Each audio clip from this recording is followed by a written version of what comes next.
I'm Bradford of the Pain Finished Guide to Personal Finance. Now let's jump into part 2 of the top money mistakes to avoid in your 20s. The last mistake on this list, and possibly the most potential to actually damage your finances in your future, is falling for the sunk cost fallacy. Now, what is that? This fallacy goes that after you have spent money and or time on a project, whatever that sort of project is, and you've gotten a certain way down the project, and then you realize that that project is going to spiral out of control, whether regarding a lot more time to be invested or a lot more money to be invested than you initially thought, to the point that you're going to be getting a negative return on investment. You decide, because you've already invested so much time and money in the first place, that if you bail out a project at that point, you've just wasted all that money and all that time, and instead you have to continue and see that project to completion regardless of what the final result is.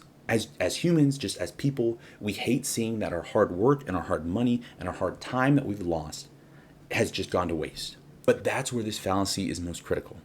Once you have already invested whatever you initially have, in most instances, it's not going to be able to be recouped regardless of what you do. And so realizing that that stuff is already gone, it shouldn't play into a factor into what your future decisions are.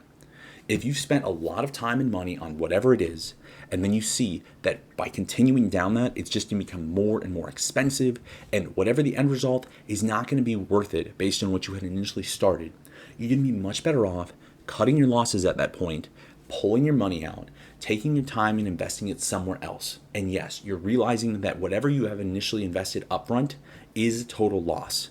You're not getting that back. And that sucks, and it hurts to be able to see that whatever we were invested in is not worth it. But it's much better to cut your losses and invest your time and money someplace else than to continue falling for the sunk cost fallacy and just continuing to waste your resources. Now, with the idea of what the sunk cost fallacy is, now how does it actually apply to our lives? Where I see this come most into play deals with college. If you're at the age of 20 right now, or you're in your early 20s, if you're like most people in the US, you probably already have a couple years of college underneath your belt. But you need to be very deliberate and purposeful with what the purpose of that college is. And if you're not going to get to that means, you're not getting to that end that you started out with, you might very well be better off dropping out of college and doing something else. Now, I know it's really controversial, and I don't want to tell people, hey, you should just drop out because you don't feel like it.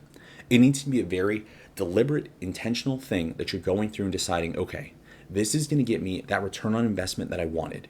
I started out to study this certain major, to get a specific degree, to help me get a specific career and job path that's going to help me make more money overall. That should be your intentionality when you go into college. It is an investment like anything else, but it's a different kind of investment because instead of investing your money in the market and being able to see those returns immediately or not, you're investing this money in yourself and using yourself as kind of a product that you're improving on to be able to sell your time to other people to be able to make more money. Now, if after I've said that, you're thinking to yourself, hey, I'm in college, I have a specific major, I know what degree I'm going to get, I know what job I'm going to be looking for after graduation, and it's going to be worth whatever time and money I'm spending right now, then that's awesome. You can feel free to skip the rest of this video. But if you went to college because you had pressure from family and friends, that's what you needed to do to succeed. If you went in without knowing what you wanted to study and you were just doing some kind of general degree plan, and your thinking is, hey, I have to get a degree to be able to get a good paying job. Or you're just going to college because you want to have a 4-year hiatus from the real world. You want to take advantage of that college experience, the parties, the drinking, the college football games, all that type of thing. Then you need to take a step back and seriously consider, why are you in college? Now, if you're in the position where you have a full ride or you're able to pay for college in all cash, that choice is up to you. But I would still highly recommend taking a step back and deciding what is the purpose of college. Because even if you have the cash to pay for all of it and you don't have to worry about student debt, you're still investing your time, which, unlike money, is something that you can truly never get back. But this decision-making process is even more important if you are having to take out student loans to be able to finance your college degree.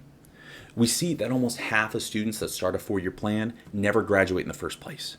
And so they're spending all of that money and they're not getting anything back out of it. And then beyond that, we are seeing students that are graduating with tens of thousands of dollars in debt on average, and some students that are graduating with hundreds of thousands of dollars of debt.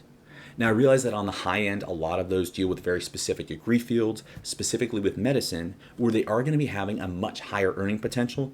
And so graduating with $200,000, $300,000 of student debt may be excusable and may be something that's explainable in specific instances. But if you're going for a degree that is not going to have a high earning potential on the outside, and you are just taking those student loans, you're using them to fund a vacation, spring break, you're not really taking this class seriously, you don't really know if you actually want to graduate, but this feels like the thing that you just have to do to progress through life, you are very well probably going to be better off just to, whatever you're doing right now, is to drop out of college and take your time and money and invest it someplace else. Don't fall for the sunk cost fallacy of thinking that, hey, I've already spent 1, 2, 3 years in this degree, and I've already spent tens or hundreds of thousands of dollars.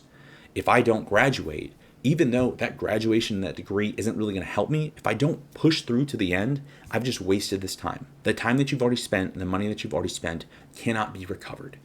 So deciding whether or not investing more money and more time into your college degree is super important to being able to determine, again, it goes back to that root cause analysis. Is this helping me get a return on investment? Is my money and my time that I'm investing going to bring me fruits in the future? Or am I just trying to plant some crops in a desert and nothing is going to grow? Now, if college isn't a factor for you, the sunk cost fallacy can apply to various different areas of our life. It could apply towards starting your own business.